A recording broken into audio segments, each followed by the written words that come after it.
Dear Becky, if you are currently reading this, it indicates that you are at your mother's place and have come to realize that we no longer have our own residence. Enclosed within this envelope is the key to the Green Street Vault, where your clothes and personal belongings are stored. I have paid for a month's rent for this storage facility. I apologize for not having had enough time to pack everything neatly, resulting in the use of 12 trash bags. However, I did my best to handle fragile items with care despite the circumstances. I would like to express my gratitude for leaving me a letter on the mantel. It was quite a surprise to find you and Brad engaging in intimate activities in our bed when you both went on a 2-week cruise using the tickets I had brought home. The satisfaction on Brad's face was evident as he took pleasure in your pleas for him not to stop. I am unsure which performance of mine was more impactful, the sorrowful expression I wore upon seeing you, or the moment I threw flowers and tickets at you, urging you to embark on a cruise with your lover since it was clear that you no longer desired me.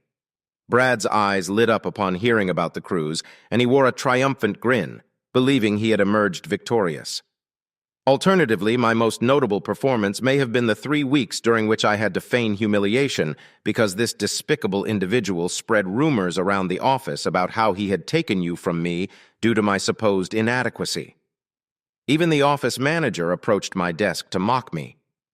I kindly request that you convey my appreciation to Brad for the email he left at work, informing everyone about the 2-week cruise he was embarking on at my expense, with you as his companion. Furthermore, I would like to express my gratitude to both of you for arranging a business trip for me, which conveniently allowed you two to spend 4 days together.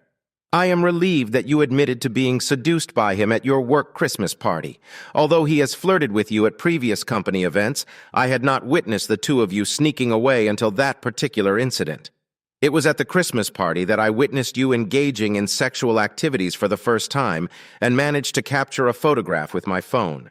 I am genuinely happy for you, especially considering his wife's claim that he lacks knowledge in the realms of foreplay and lovemaking. Yes, his wife and I are now involved romantically. I visited their residence and presented her with a photograph of you approximately 2 weeks after an undisclosed Christmas gathering. Initially, our intention was to engage in revengeful intimacy, but we discovered that our physical connection was so remarkable that we began engaging in regular acts of love. As we continued to meet and converse, our affection for one another grew stronger. It was during this time that we devised a plan for a cruise and the ultimate act of retribution. We began recording all of your conversations, allowing us to be aware of your joint plans. My legal representative found great pleasure in listening to these discussions. When you and Brad deliberated on where to send me next, Tina and I were concerned that you would not fall for the majority of our scheme. The most challenging aspect was persuading you to sell the house initially. I had anticipated that you would purchase a larger residence in a more desirable location, and indeed you did. Next, I abruptly entered the room with the documents you were supposed to sign immediately after witnessing Brad's departure.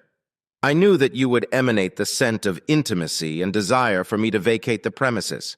Once again, you did not disappoint. You appeared quite frightened when I burst in, until I explained that I required your signature on the paperwork for the genuine excursion. Without even glancing at the documents, you signed them.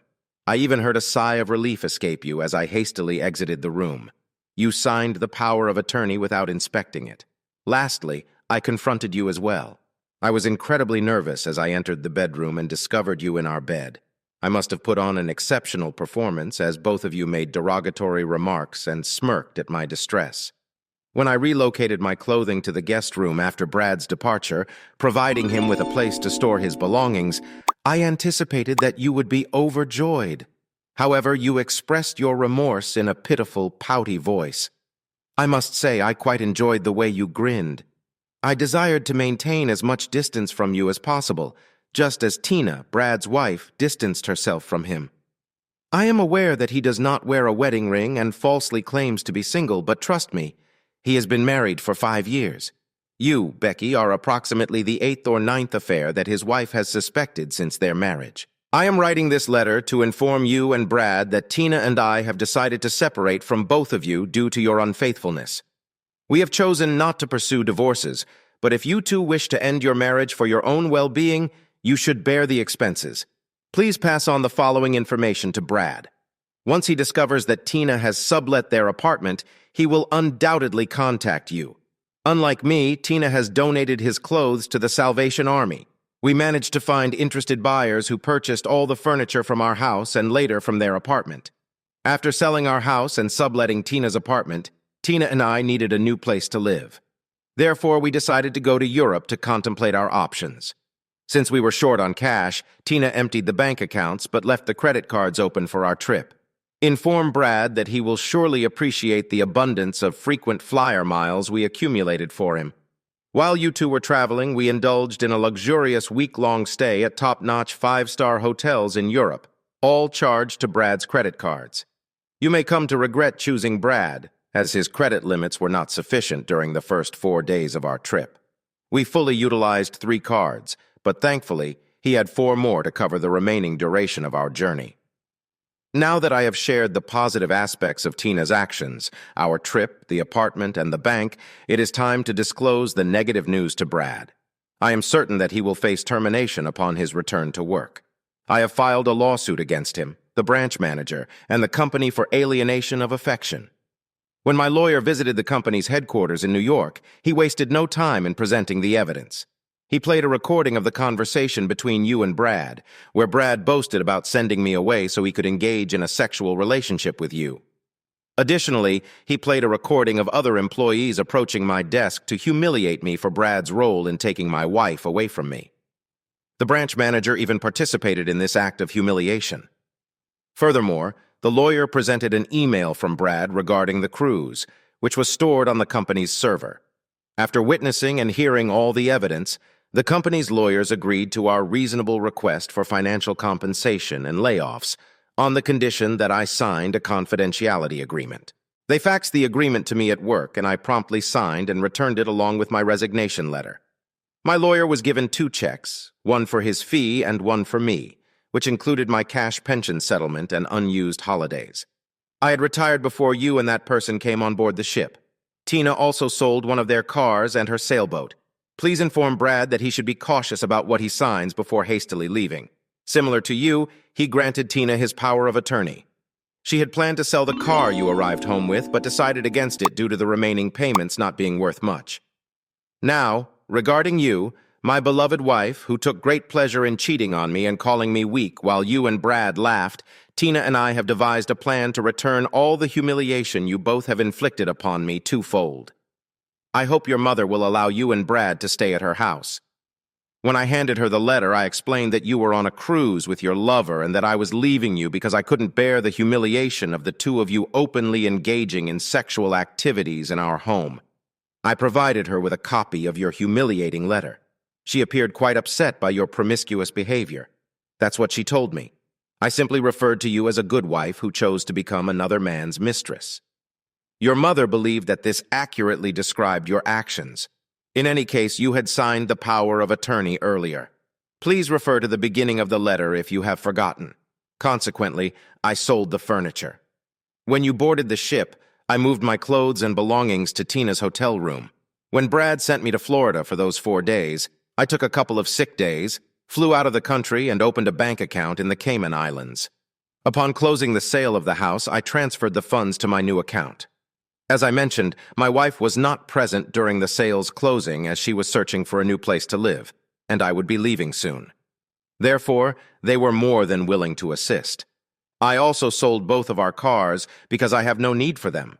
I closed all but one of my credit card accounts under my name. I hope you refrained from using the cards while on your travels, as that could have been quite awkward. I took the initiative to close all of our bank accounts, and thankfully, having the power of attorney proved to be quite useful once again. The home buyers were more than happy to transfer the funds into my new account. By the way, I utilized your portion of the money to settle our joint credit card debts before closing them. I have always been cautious with our finances. I used to think you were one of the most stunning women I had ever laid eyes on, until I met Tina. Now I realize that Brad is a complete fool for betraying a goddess like Tina. She possesses shoulder-length brown hair and captivating green eyes. She is petite and slender, with perfectly perky breasts that won't sag like yours will in a few years, and a lovely, firm derriere. She is 4 years younger than me, so I will have a youthful mistress while Brad ends up with your much older self. During our time in Europe, men would gaze at us with envy as she held my hand while we strolled. All eyes were on us as we danced the night away, and even the stars bore witness to our passionate lovemaking each night. Tina and I have yet to decide where we will reside with our combined wealth. We no longer necessarily need to work, so we will likely embark on a journey to find the perfect place to retire. I recall you mentioning that you enjoyed your part-time job because you found sitting at home to be dull. Well, now you can fully experience the benefits of working full-time. Perhaps you and Brad can start searching for employment together. Wishing you all the best, your ex-husband who once loved you dearly. Feel free to subscribe to our channel to ensure your second chef remains faithful. And go ahead and listen to the next story, as this one pales in comparison. However, if you are under 18, I strongly advise against listening to the following tale.